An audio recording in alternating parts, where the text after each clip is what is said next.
Welcome to MarketingVOX, the voice of CMOs and marketing executives in St. Louis.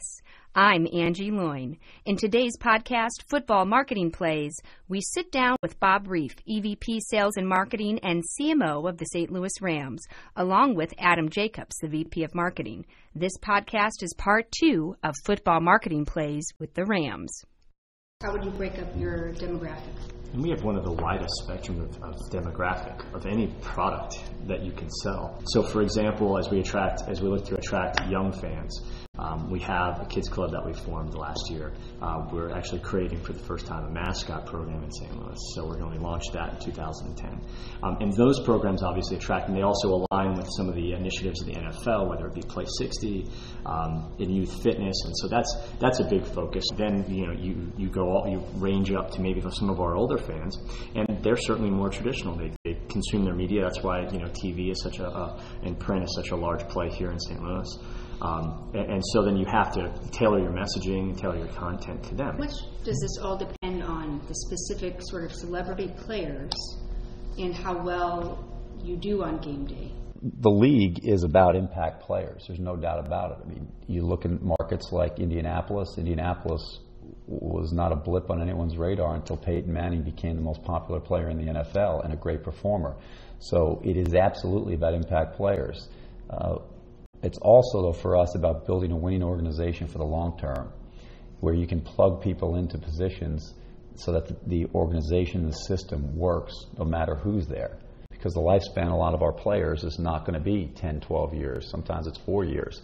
But just as we can't build a marketing platform on wins and losses, you can't build it around a player's face. If you notice this year, there are no individual photos, not even in this building, of individual players.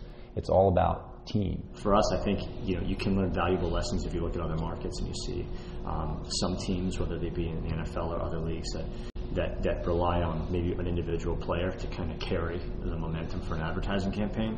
I mean, you're really an injury away. You're a poorly negotiated contract or one thing away from really putting your entire campaign on hold. And so for us, I think we somewhat insulate ourselves from those situations. Brands either reinforce their brand positioning by their behavior or they reposition it. So the Raiders have been known forever as a certain type of team that picks up renegades. They like fast players.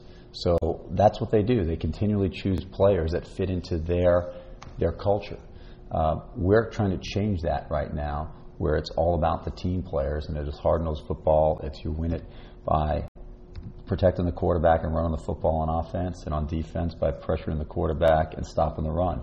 And so that's why when you see us choose players at linebacker or defensive line, it's because we're trying to reinforce those values, those football values.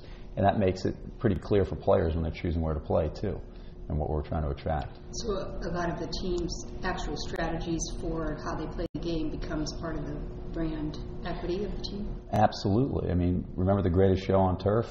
I mean, that was clearly, that wasn't a plan. That just happened magically, which was one of the great times here in St. Louis football history, probably the greatest time.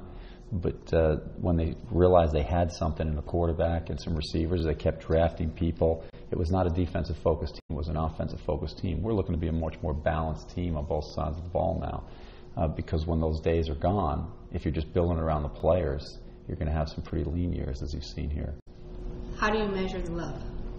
Well, one measuring stick for us, obviously, is whether people are coming to the games, watching the games. I mean, our television ratings have increased. I mean, actually, I think they're the second highest increase of any NFL team. We've had great response to all the changes that we've made. We also have great surveys.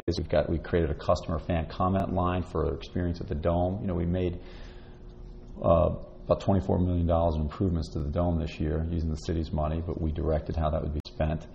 And we received great feedback. Not everything is 100% there, but I'd say for the majority, probably 88% of what we've done has been received with great positive feedback. But really, in 2010, what it's about, anything is competing for the entertainment dollar. Be it a movie on Friday night, be it a family vacation. People are just looking at things a little bit differently than they have in the past.